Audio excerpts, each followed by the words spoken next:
ఇక సింగరేణికి సంబంధించిన విషయానికి వస్తే కార్మికుల శ్రమ దోచుకున్న సర్కార్ దొంగే దొంగ అన్నట్టుగా రాష్ట్ర ప్రభుత్వం తీరు ఉన్నట్టుగా ఆరోపణలు వస్తున్నాయి. సింగరేణి కార్మికుల లాభాల పంపిణీ విషయంలో రేవంత్ సర్కార్ తమను నిండా ముంచిందని కార్మికులు ఆవేదన వ్యక్తం చేస్తున్నారు. ఓవైపు శ్రమ దోపిడీ అడ్డుకుంటున్నామని చెబుతూనే మరోవైపు దొంగచాటుగా కార్మికుల శ్రమను దోచుకుంటుందని మండిపడుతున్నారు. సింగరేణికి వచ్చిన 4,701 కోట్ల లాభాల్లో వాటా పంచాల్సి ఉండగా కేవలం 2,412 కోట్ల లాభాలు చూపిస్తూ బోనస్ ప్రకటించడంపై కార్మికులు రగిలిపోతా ఉన్నారు.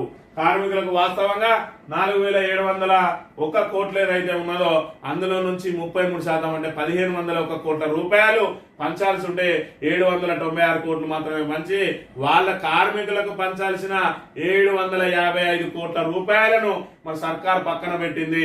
మరి ఏదైతే భవిష్యత్తు సింగరేణి విస్తరణ కోసం అని అంటా ఉన్నది, మరి 1,500 కోట్లు కనుక ఇందులో నుంచి తీసేసినట్టయితే ఇంకా 3,200 కోట్లు ఉంటాయి. ఆ 3,200 కోట్లను భవిష్యత్ అవసరాల కోసం పక్కకు పెట్టకుండా అందులో కార్మికుల వాటాను కూడా తీసి పక్కన పెట్టడం ఆంతర్యమైంది. వాస్తవ లాభాల్లో నుంచే మరి ఇక్కడ 33% ఇవ్వాలి, లేదంటే గత ప్రభుత్వం ఇచ్చిన 32% ఇస్తే అయిపోయేదానికి మేము 1% పెంచినామని చెప్తూనే మరి అందులో సగానికి సగం పైసలను పక్కన పెట్టి మరి కేవలం 16% మాత్రమే పెంచింది, అంటే 16% మాత్రమే పంచింది. మరి లెక్కన 4,701 కోట్లలో 796 కోట్లు అంటే 16.67% వస్తుంది. మరి లెక్కన చెప్పేది మాత్రం 33%, ఇంకొక శాతం పెంచడం అని చెప్తా ఉన్నారు. మరి ఇక్కడ గతంలో 32% ఇస్తే ఇప్పుడు 33% అని చెప్పి ఇక్కడ మళ్ళా 17% కూత విధించిన పరిస్థితిని మనం ఇక్కడ ప్రధానంగా గమనించవచ్చు.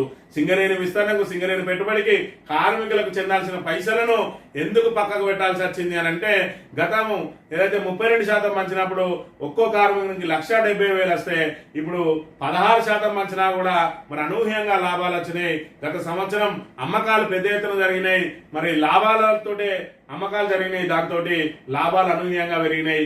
దాంతో మరి సర్కార్ కన్నుగొట్టిందో లేదంటే సింగరేణి అధికారులకు కన్నుగొట్టిందో ఇంత పెద్ద ఎత్తున కార్మికులకు ఎందుకు రావాలని చెప్పి మరి సుమారు 4 లక్షలు రావాల్సిన కార్మికులకు ఇప్పుడు 2 లక్షల లోపే వస్తున్న పరిస్థితిని అయితే మనం ప్రధానంగా గమనించవచ్చు. అయినప్పటికీ కూడా ఇక్కడ పోరాటాలకు పుట్టిలుగా భావించే మరి ఏఐటీసీ ఇక్కడ నోరు మూసుకొని మరి కాంగ్రెస్ ప్రభుత్వానికి లొంగిపోయింది.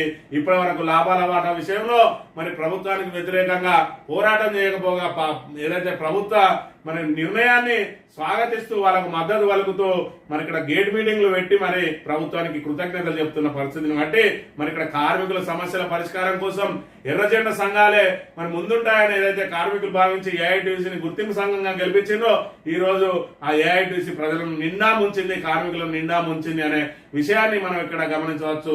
రాను రాను ఏదైతే ఎర్రజెండా మసకబారిపోతా ఉన్నది, వాళ్ళు పోరాటాలకు స్వస్తి పలికిండ్రు.